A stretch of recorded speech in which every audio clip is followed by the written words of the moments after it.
Hey, everybody, and welcome back to the podcast. I am very excited because I have one of my very good friends with me. Dr. Allyson Brennan is here today. We're going to be diving in and talking all about self trust, starting a business, letting go of the fear of failure, vulnerability, and all of the things. So, thank you so much for being here.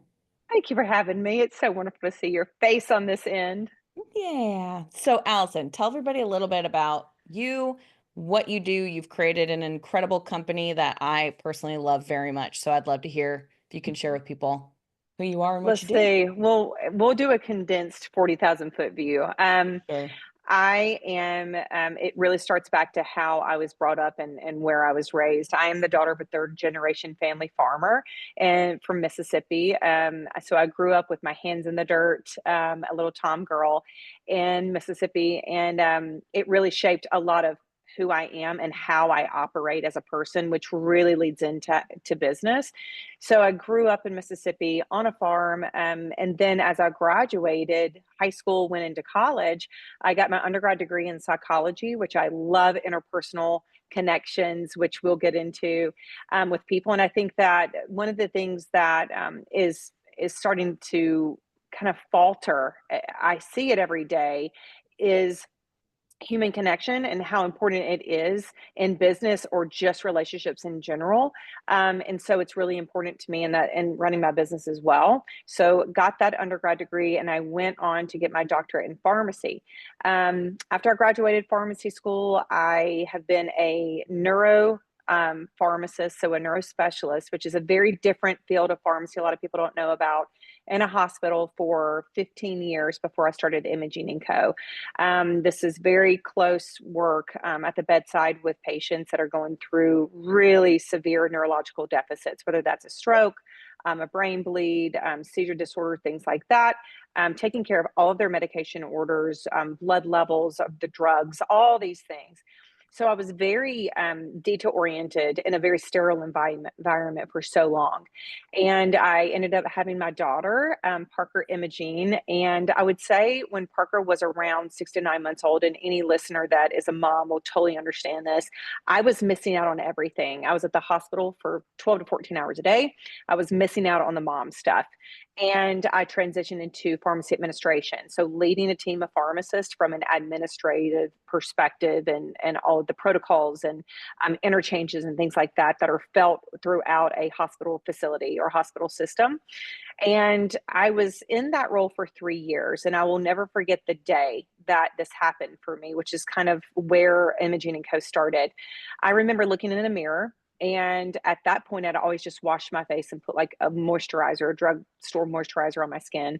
And I said, well, I guess I need to start doing something, because you're just getting older and your needs are different for your skin. And all I really knew at that point is that vitamin C serum is kind of the place to go just for what a vitamin C serum does for skin and the health of the skin. And I bought a very expensive one.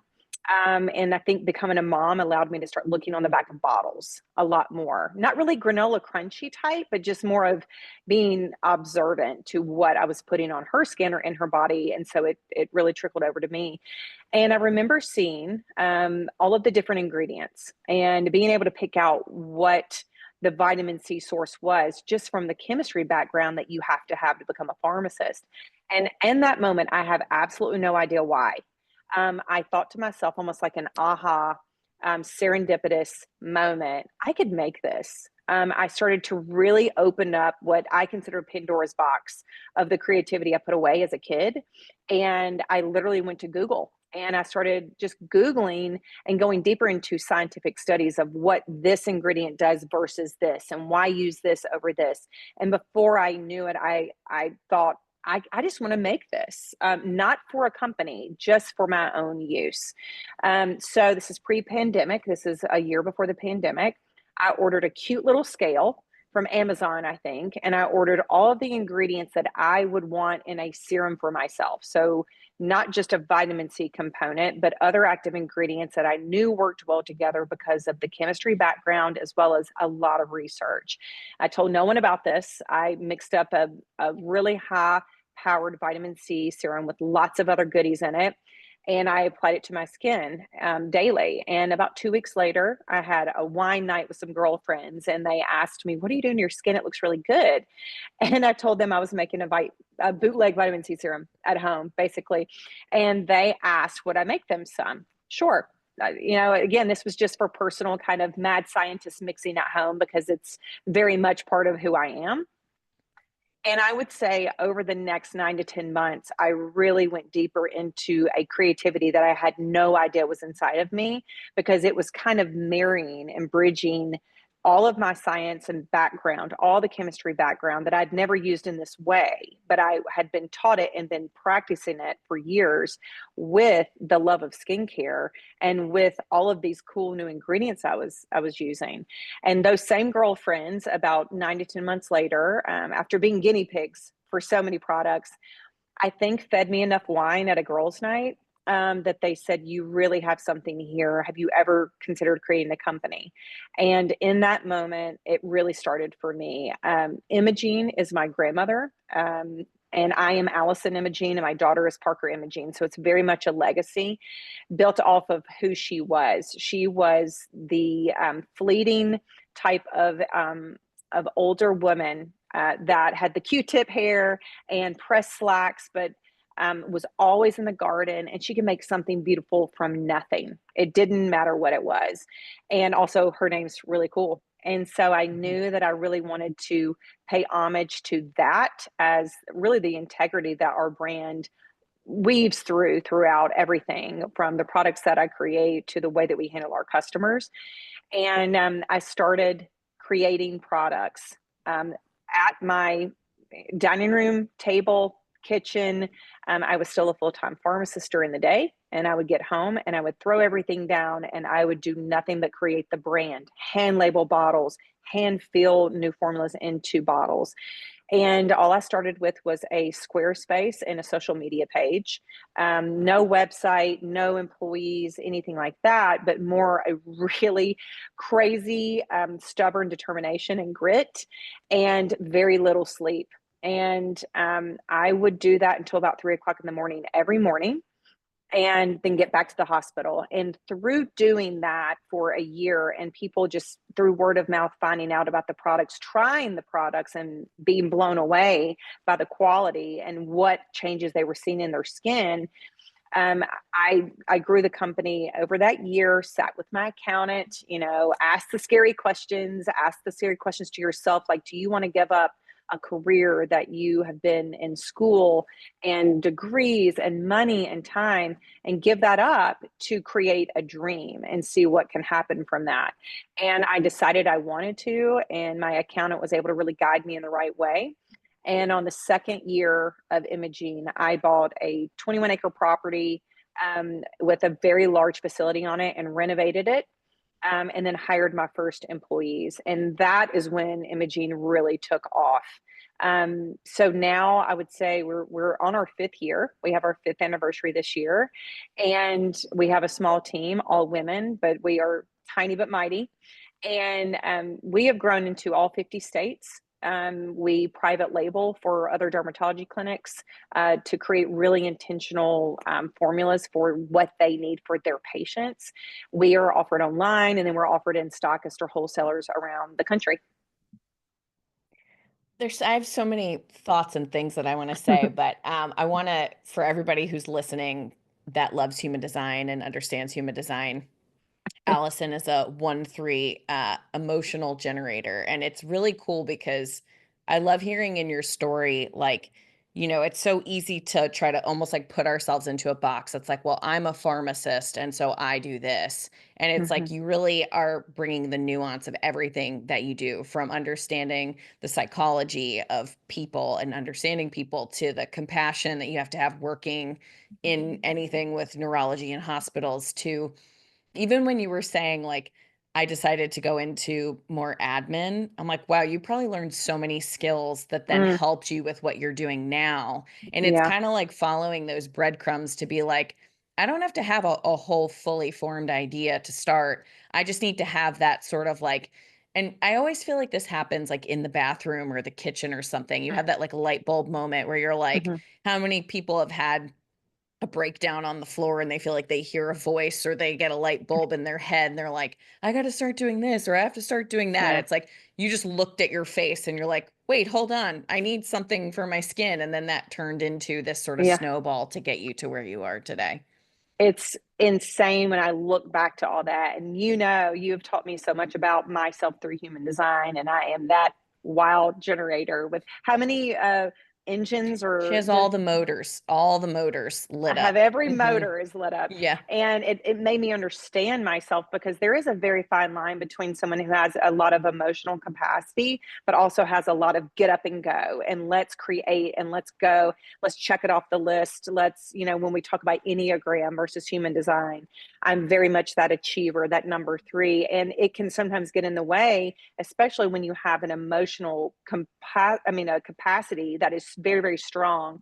And bridging those together and making sure you've got equal pressure on one rein of growth and running a business and using every tool that I've ever built to this point, which is administrative, which is all of the manufacturing that we do, because we manufacture and fulfill and ship from our own property, which is very different for skincare.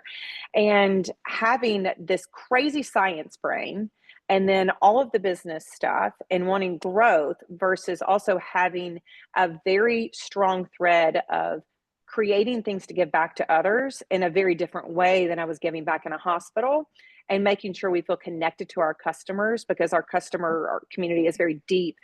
There's a fine line that you really have to walk between those, and it's something I have to stay on top of weekly because sometimes one will win out over the other, and someone who generates and moves and shakes that can sometimes feel that they're not operating strongly in one area if you're looking at the emotional part versus being in the emotional part, or I'm sorry, being in the generating part.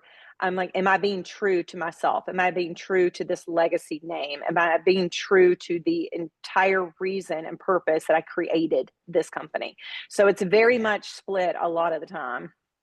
Totally. I know this won't mean a lot to you, but I know that the people who are listening will like understand this is Hmm. that, and one of the things that like I rebranded this podcast to be called On the Roof because it's about in human design, there's something called being a sixth line, and it's about being a role model and sharing from a place that's not like, I'm going to tell you how to be something, but I think you're a beautiful embodiment of you bring all of yourself to what you do.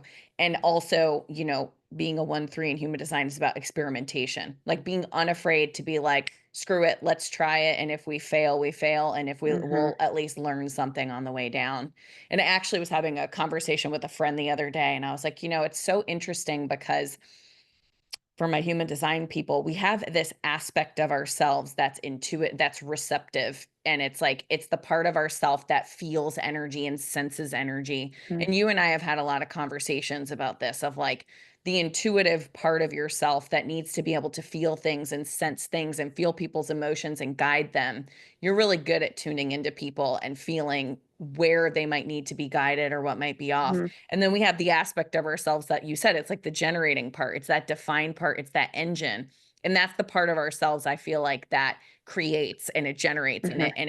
it outputs. And I think when we sometimes use too much of one and not necessarily underappreciate the other, but don't see it as equally as important, that part that can feel and receive, we might call it like the masculine side of ourselves and the feminine Hmm. side, like Hmm. the intuitive and like the creative sides. I think it's Hmm. really important to look at how we bring those into balance and use them together because we'll end up doing and burning ourselves out and not giving ourselves space to also just be and also like listen to life. I feel like your story you shared is a lot of you listening to life and where it was taking you. Hmm. I think you might have meant, because this is how I feel, is if one area is underutilized, right? Like it's there, but it's just not being tapped into and utilized to create a really good balance between the two. And I ride that wave, I'm aware Yeah. of that. I'm aware of needing to bring both of those together. But if I am in full generating mode, I need to be a little bit more guided, which is a personal growth opportunity to guide yourself to really check in to say, am I underutilizing this other part, which for me is the emotional part. But when I get really in the emotional part, I'm like, can I generate from this? Because I have to generate. That's really more of what my autopilot operating system is. And so bridging those together, I think, is where the heart of this company is. And it still rides waves, but that is life. And that is what gives you all of those experiences, or gives me those experiences, at least in my past, of being able to learn from those, tweak or pivot into those, but still keep that balance along the way, just show it up in different ways. At least Yeah. that's what I attempt to do. Yeah. I think we all do. Like, I wish I could say any of us have that fully in balance, but I think it's just like a remembering more than anything else. Mm. How do you, this is like a, I don't know, this is like a left turn topic, but like what role has giving yourself permission to kind of like fail forward played for you? Because I feel like you're very good at taking the lessons and you're very resilient. Is that something that you feel like you kind of have just always had since you were young, or do you feel like that's something you had to build over time? Because having a Oh, company like you have is not easy because you're not just managing yourself, you're managing lots of people and suppliers, and there's a lot of moving yeah, parts. yeah. Um, I have been told since I was very young, I'm the middle child and the baby girl. And so it's like I have all the blocks stacked against me. But I've been told very early on, actually, my grandmother told me I could meet the devil in the road and the devil would run around, would turn around and run. And I was like, that sounds terrible. The older that I got, I realized that that is really just showing the backbone of who I am, right? So when it comes to failure or rejection or um, you know something happening that still internally hits that emotional side of me that hurts, um, brushing it off and keep going. I have a lot of grit, I am a lot to handle. And I know that, and I think I've come to peace with that. For sure. I was never at peace with that when I was younger. I also was not as resilient as I was when I was younger. I remember specifically one instance during, I used to show horses competitively. And I remember one instance in a horse show that I had what I considered failed, right? I dropped something in a horse show and nobody cared. But to me, it ruined my life, right? For like a week, 2 weeks, the self-sabotage and the message I told myself. And that doesn't mean I wasn't a confident younger girl. And I grew up with wonderful parents that always supported confident kids and a positive message to us always. However, me as a person, it was really based off what happened and what my internal dialogue was about that. And I was someone that I never accepted failure. I was a good kid, good grades, high achiever. Failure was not an option. And anything that deviated off of what I had already assumed and projected as what I wanted an end goal to be, anything off of that was a failure. I think it's wonderful to project and to work towards a goal and to be so hard nosed about a dream or about something you want to achieve, albeit read a book, to start a company, to win a race. It doesn't matter. You have to have drive to get to goals. But if the message to yourself, if you deviate off of that, is a very negative message, that's where people can get sidelined. So I personally think as I've gotten older, and I wouldn't even say in my 20s, I would say your 20s are for just trying not to die, right? I You're would out there on agree. your own and you're just trying not to die. In your 30s, where you're like, okay, I should have enough information that I can now apply things and learn positive or negative or fail or not fail.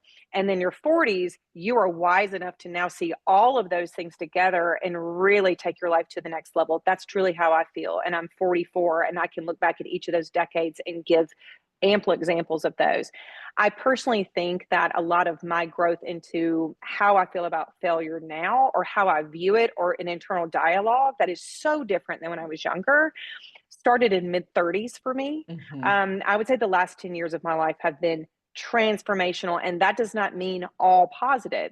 I really think as a achiever, a generator, a mover and a shaker, that all of the achievements for me, or all the goals that I reach, or awards that you might win, or things like that, all are nice little dopamine hits that really keep us going. They give us a little pat on the back. Sometimes people, as crazy as I am with the motors and the generating, is we don't even stop to appreciate it, which I also think is very unhealthy. But I also think that it's the failure parts for me where I have been able to learn the most about myself. Do they still hurt and disappoint? Of course, they always will, but they don't carry the weight, and they don't carry that internal dialogue they used to, because the older that I've gotten and the more mature and the more applicable of everything in life, personal, business, mothering, it doesn't matter. I have a goal as a person to learn from every single one of those, to continue to create what a life looks like for me that I want. And the failure moments have historically been where I learned the most about myself. And I also had to create a whole new way to view those, which means shutting off a part of my brain that is that emotional part that really takes over, versus listening and paying attention to the logics. If something failed in business, okay, why did it fail? Let's look at the logistics part of that. Let's look at the actual facts. And did I reach the goals in those facts? Was it something that just haphazardly happened to cause this?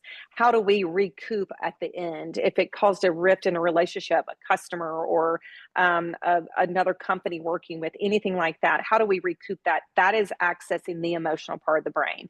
So for me, the emotional and the logic part are very different parts in my brain and anyone's brain, and they can totally work against themselves if one is heavier than the other, or one is less balanced than the other. So no, I was not a super resilient kid, but I was hard nosed and I was gritty. um, Yeah. I'm still that way, but I think that time and experiences and being able to look at those and say, how can I use those and apply those to create what I want in the end? Are they going to sideline me? Because then what happens? I am no better off with what that dream goal is that I wanted. We got to Yeah. use this to really turn it on its head and do better the next time. Yeah.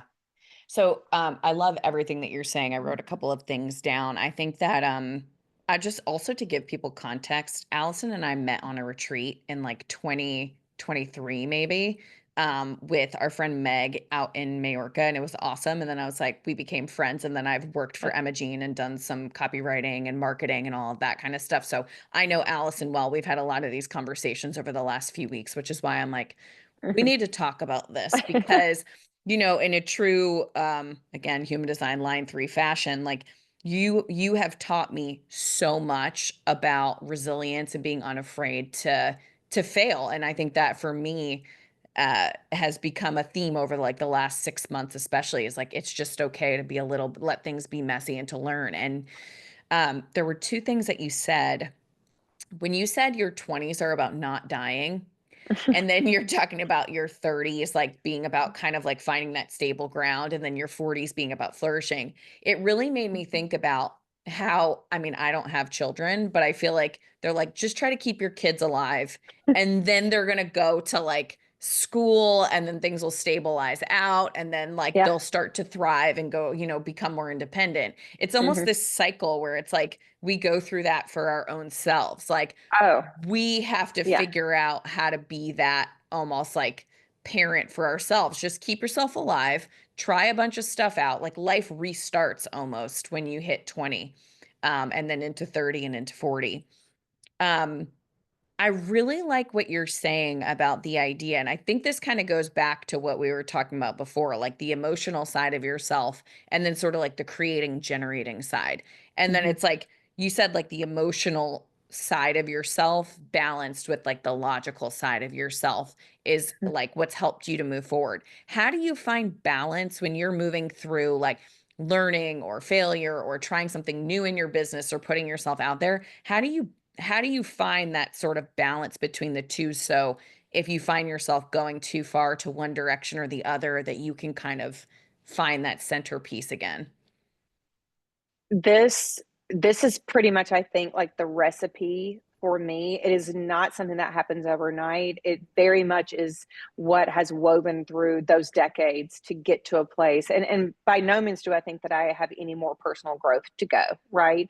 I'm just trying to All take of a us. Yeah. lot of things that have Hmm. happened, and look at those and apply those to who I'm becoming, whether that's in business, because my business reflects me, and vice versa, a mother, a partner, whatever that may be, because I want to be good at those things. I love those things, right? So I'm passionate about those things.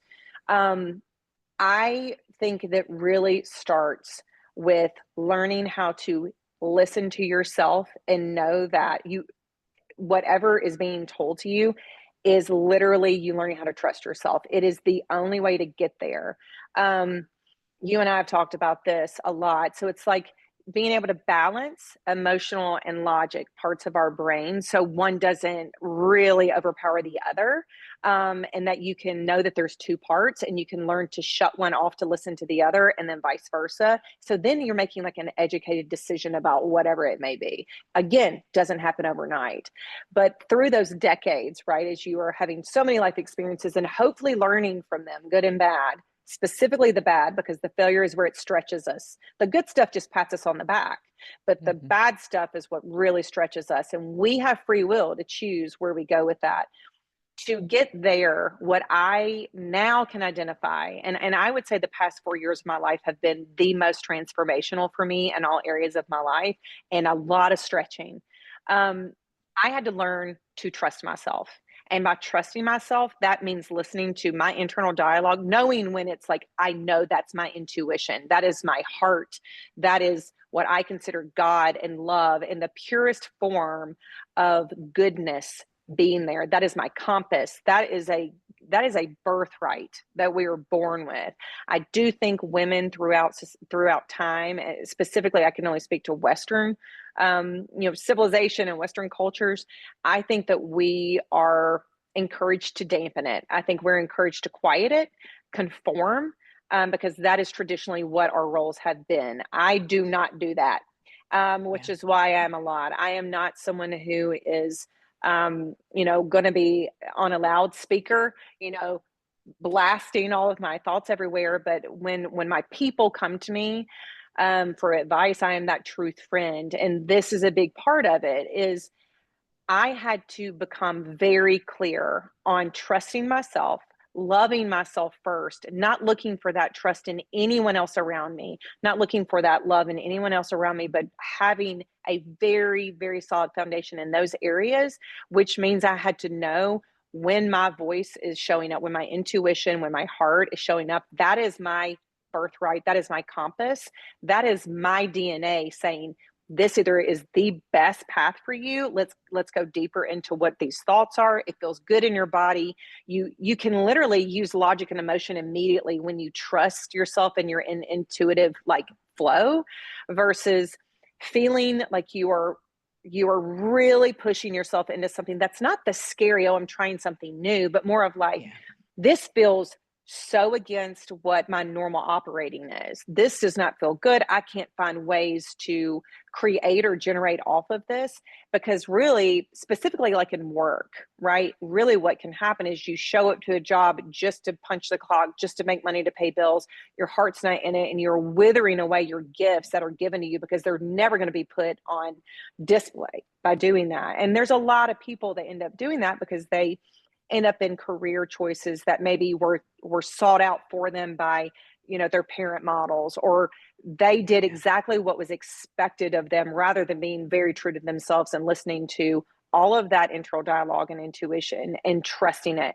And it took me a long time, but I would say the past 4 years, I am as solid as I've ever been in the trusting the internal message and trusting when something feels right or wrong in my body.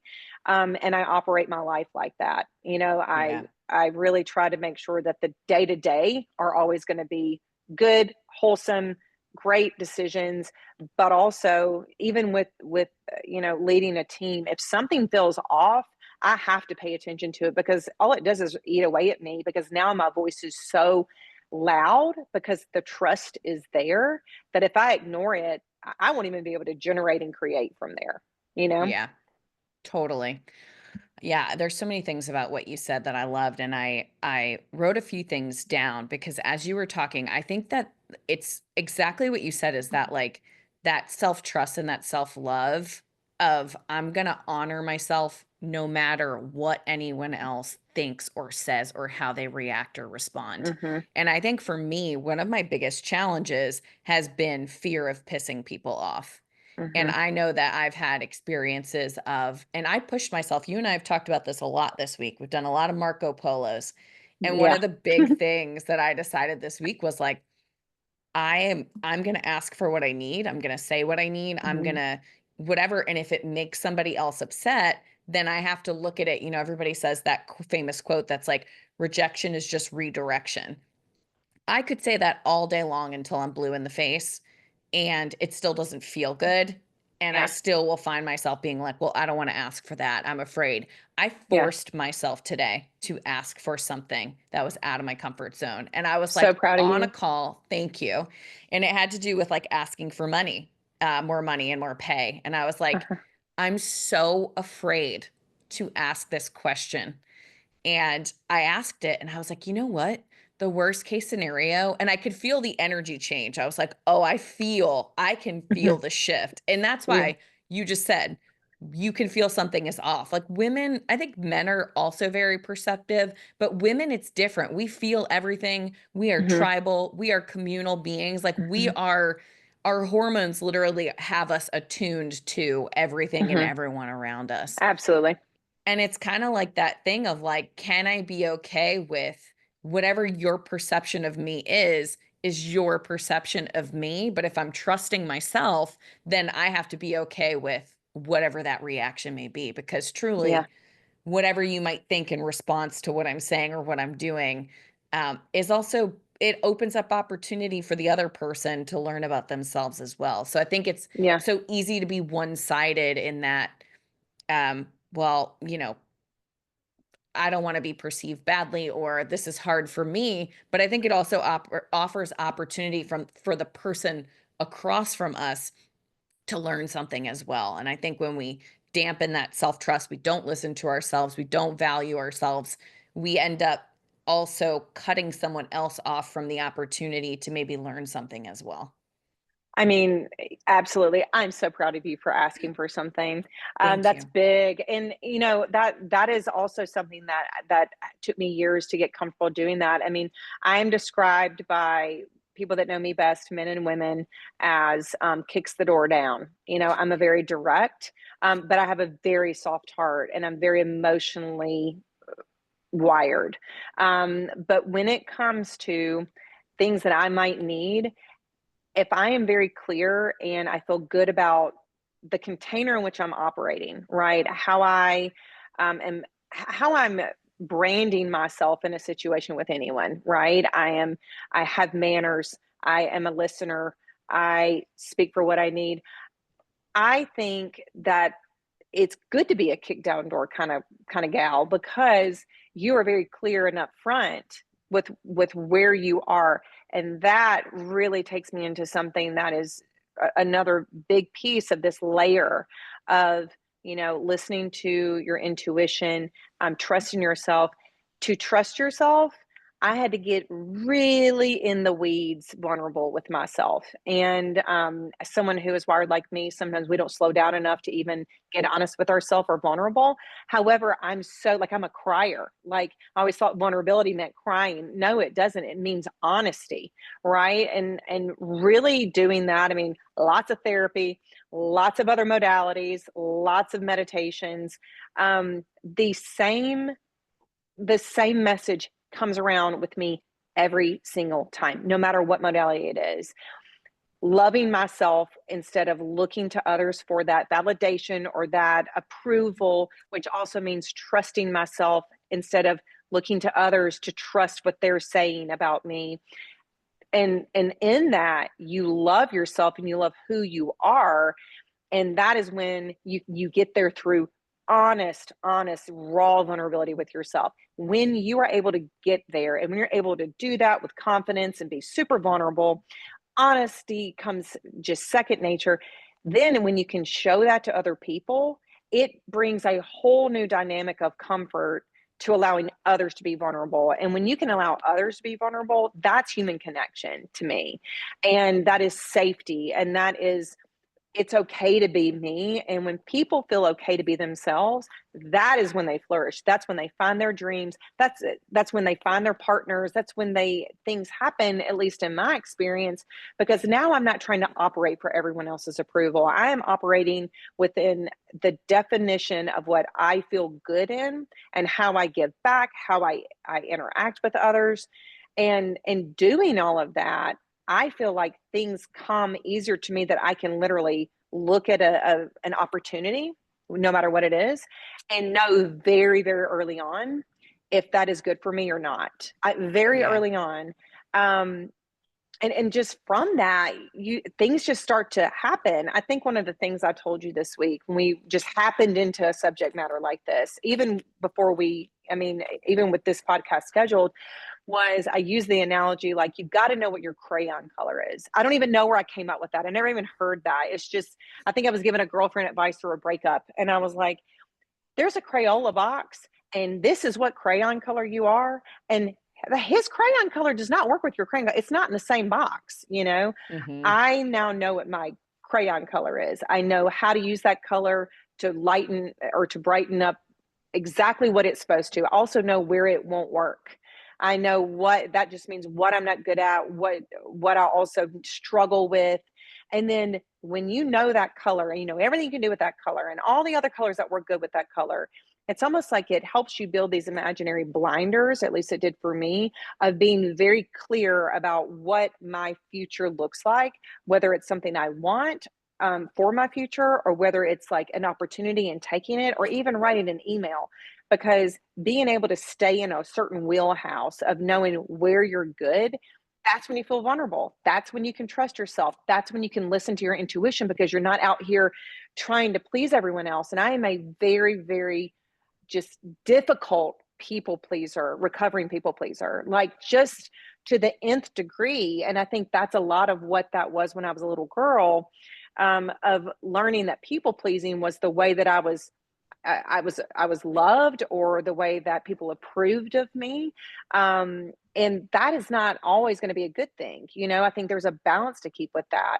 And when you learn where you're strongest, where your crayon is strongest, business, relationships, friendships, anything of that nature, you are so clear on what that path looks like that anything that comes up that won't work in that crayon color or in that niche, you know it immediately and you don't feel a failure. You don't feel rejection. You don't feel disappointed because you're like, that was never going to work for me. I am flourishing in this area. So I'm going to stay in this area and I'm going to bend these blinders on based off what might be a more creative way to use my crayon. You know what I mean?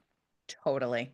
And I think I love that analogy. And I think it's like you said, I had sent you that the little piece from the Velveteen Rabbit, where Oh, it's I like, love that. I'm gonna have to find it. I'm gonna look it up because I feel like people will like this Velveteen Rabbit. So nice we can just do this passage. Um Here it is. I think it this is what it says.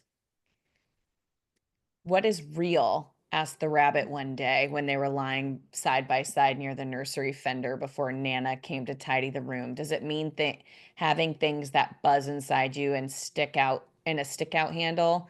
And it says, "Real isn't how you're made," said the skin horse. "It's a thing that happens to you. When a child loves you for a long, long time, not just to play with, but really loves you, then you become real." "Does it hurt?" the rabbit asked. "Ooh, this can make me tear up." "Sometimes," said the skin horse, for he was always truthful. "When you are real, you don't mind being hurt. It doesn't happen all at once, like being wound up." He said, "Does it happen all at once, like being wound up, or bit by bit?" And he says, "It doesn't happen all at once," said the skin horse. "You become. It takes a long time, and that's why it doesn't often happen to people who break easily or who have sharp edges or who have to be carefully kept. Generally, by the time you are real, most of your hair has been loved off and your eyes droop Mm, out and you get loose in the joints and very shabby. but these things don't matter at all because once you're real, you can't be ugly except to those who don't understand. Oh, Uh, so good. Preach. It's so Preach. good. It's so But I good. think it's exactly that. It's like it takes time to gather that data. And I think we live in a world that, and I'm guilty of this as well. So like I'm not even saying this as I've figured it out, but I think we live in a world of instant gratification. And Mm, it's even your story of how you created Emogene is such a beautiful reminder of like one piece at a time. It wasn't that mhm. you were like, I have this whole plan. My grandmother laid it out for me. She left me $1 million to start a company. It was like, it started with looking at your skin and being like, I got to handle this. Something's going, I got to do Yeah. something and being willing to take those first steps. So I love and I think we all, again, women especially, I think are wired to be people pleasers just because of our hormonal Mhm, makeup and we care about people and we feel people. mhm. But We're I think nurturers. We yeah, nurture. Yeah. yeah, gathering that data over time. Like I know for me as a speech therapist, like my wheelhouse is being intuitive and connecting with the kids. My wheelhouse is not that I could tell you step A to step Z and this is how it goes and this is what it looks like and you should do this. It's I'm very good at being present and being with you and trying things out, and other areas of life as well. So I love the idea of giving yourself time to gather data, giving yourself time to fail and get messy. I was listening to Brene Brown this week and I started listening to her Love her. vulnerability stuff. So good. She's so good. Yeah. And there were a few things that she said about vulnerability. And she said that when you numb the negative emotions because you don't want to feel them, you also numb the positive. Like you can't Mm, just selectively numb stuff. mm-mm, And I was like, that's so good. And she also said, what vulnerability isn't is it's not just broadcasting what all of your issues are and crying in front of people and making things look like, oh, I have all of these emotions. It's actually being selective sometimes in what you do mhm, choose to share in order to like bridge that connection with somebody mhm, else or whatever it might mhm. be. So, um, I don't know, I went off on a tangent, but No, it's you were saying something that was it was so true about I started something off of looking at my skin, right? And then having just the serendipity and just this aha moment, but also having the tools, right? I mean, if I had the energy that I had at 38 when I started this that I have now, who knows? I would have never gotten it off the ground because it takes a lot. But I was just, I've got I'm a preceptor for pharmacy students as well as business students, and so they can rotate through our operations for a rotation for their major, right, or their masters. And and I was being interviewed by one just 2 days ago, and it's in the business wheelhouse. So she's getting her MBA and she's creating a faux business. And I've given her interviews before, and now she's at the part of like finances and legal matters and decisions around those. And it's so funny because she wrote these questions. They could not be answered via email based off my experience as a business owner. So we set up a call and I was walking her through, and she just was floored. She said, the very first question, the plan, what did you start out with as like money, and how did you decide how to allot money into certain places? And I told her, I said, I am going to be very honest. You will not be able to take my answer and put it into a grid for a paper for a project. A yeah. lot of mine is a really a balance of like listening to myself, being not afraid to take a leap because it still felt like a strong, good foundation to leap into. But I don't take private investment. I've turned that down, but I started with a very little amount of money and a whole lot of heart and a lot of grit and determination. And through that, the things that have happened for me, even down to the property that I'm in right now, which is in a community south of Nashville called Allisona, and my name's Allyson. And when I found this property just out of the blue with a facility already in a private gated location, I'm a farmer's daughter, so I love this land. I hit my knees when I came in, and there's a full kitchen and apartment that we could literally start compounding in, and then renovated, the facility to make it manufacturing proof, for our operations otherwise. Everything from starting it to those type of things to even the people that find our company and email in just to offer or ask. I have been looking for a private labeler for an idea. Do you offer that? I don't advertise that, right? And that comes to Yeah. me.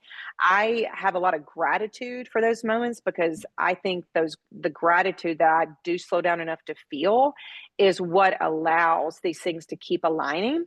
From trusting myself in the intuition of following certain paths through the whole process. That does not mean that it's not riddled with hard decisions and scary decisions.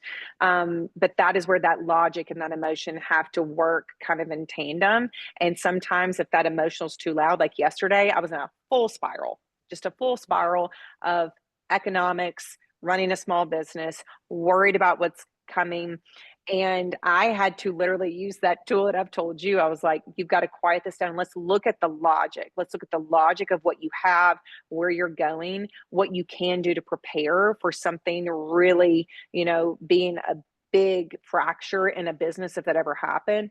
Look at all those because in those, that's where I can calm the emotional side. Sometimes Yeah. it wouldn't. And if it doesn't calm the emotional side, then you know that you've got some big problems that you really need to pay attention to, whether it's a partner, whether it's decisions that you're making in whatever area of life. But in business, if the logic shows a bunch of red flags, then I can't emotionally just cover that up and not pay attention to it. Paying attention to both of those is what helps me make the best decisions forward. Totally.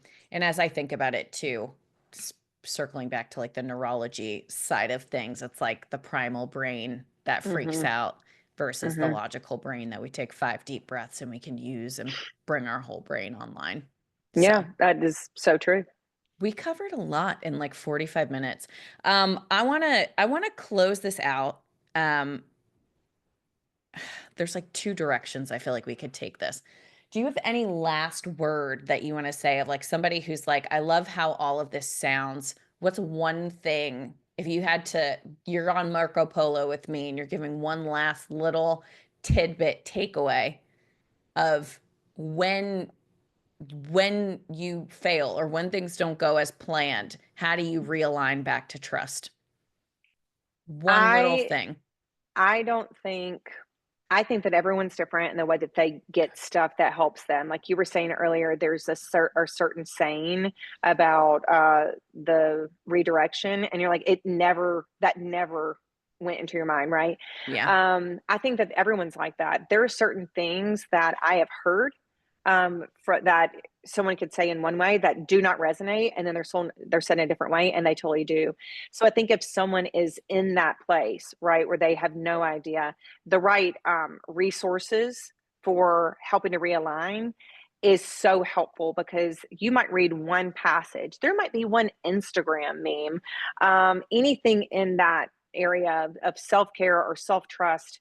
There might be one thing, that one sentence allows you to be like, oh my gosh, this just changed the entire way that I saw this. And you read it over and over again before you know it. You're writing on a post it, putting it on your mirror. Yeah. And that's becoming your mantra. You tell yourself every day. And that's how you're reprogramming your brain to operate in a trusting fashion. At least that's how I feel. So I think utilizing the right resources when you're in that place of just so scared, but also knowing that you don't need 50 resources for that. You either need a really great therapist, you need a really great book that of someone that is trusted in that space, whether it's vulnerability, Brene Brown, like we know, whether it's anything that you, even if it's a friend that you have seen them go through a personal shift and you're like, how did you get here? But you feel safe enough to be vulnerable and share that. Resources is the only way that we can sometimes get out of our brain, because if your brain, if you've not taught your brain, and again, I have to do it every day, if you've not taught your brain how to quiet one part so you can focus on the other, and you don't know what resources that help you to do that, you'll stay in here and spiral out of control. Our brains Yeah. are a very powerful organ, and just like seeing something in a very happy space. Like, perspective is everything. That is energy, right? And so the energy that we have in our bodies, it all comes from what our mind is perceiving. And if we can't get our minds to a place of balance to perceive things correctly, then we'll stay in here and just we'll Forever. drive ourselves crazy. And so I think finding the right resources, if you're starting there and you're like, I don't even know where to go with this, the right resources, whether it's a friend, a therapist, a great book, or a self care area in social media, if that's all that you have to access, is sometimes just one thing to kickstart you into a whole new way of thinking. Love that. Love our I know this again doesn't mean a whole lot to you, but I feel like line threes hold so much wisdom about resiliency and just getting up and keeping on going. So thank you for sharing your wisdom. I You're want to welcome. say and just shout out, I love your skincare products, which I will be linking. It's Oh, emogeneandco.com, EMOGENE and co.com. hmm, And I will just say for myself, for anybody who's been with me long enough, I have gone through skin issues since the beginning of time, acne, just discoloration. Your products are a game changer because they are like actually nourish your skin. It's like I feel like I'm feeding my skin like you a are. really healthy meal every single time that I put your products on my skin. I feel like my whole life I remember just like having acne as a kid and being like, I have to use Panoxyl and like all those Hmm, things that just over dried my skin and I hmm, had oily skin. And now I'm like putting oil on my skin and I'm like, hmm. wow, it looks better than it's ever looked. And so I want to shout out your products. You guys have some special stuff if people sign up for your email list. You got like a 10% off, I think, if you Hmm. go try something out. Um, I'll put some of my favorites as well, but like the healer balm, and there's so many things you can try to, and they all, each product's going to tell you what it's for, but I would recommend, I think you have a skincare quiz too, still on the website. We have a Um, quiz, yeah. yeah, but if you want to say anything about Emogene Co before we go, and No, I love that you said you feel like you're putting like a healthy meal on your skin, because I still operate from formulating the products to running the business as a pharmacist. And so our skin, I'm used to treating the brain as an organ. Our skin is our largest organ. And so when you treat the skin as an organ to keep it healthy, you get every benefit that you would originally want. That is a compliant regimen. You get the minimization of hyperpigmentation. You get the minimization of fine lines and wrinkles. You help to heal acne. The amount of things that I've been able to share as like a pharmacist and a formulator of the science of the oil in the skin and how you regulate it, things like that. That is what lights me up. And I think that is what's putting to the products with the love we put in that and intention. So it makes my day that it helps you so much. And also, I cannot believe that we have only known each other. You said it earlier, like for 2 years? 2 years. That doesn't Yeah, even, that's not even real. I don't believe that at all. I know. Soul sisters. That's what I'll say Yes. about that. Go check out Allison's products. I'm going to link her stuff, but also go and follow her because you're always posting, I think, beautiful little pieces of wisdom and stuff like that. So Oh, thanks. thank you for being here. I love you so much. Thank you, everybody, for listening. And I'll see you back here on the next episode of the podcast. Thanks, Jess.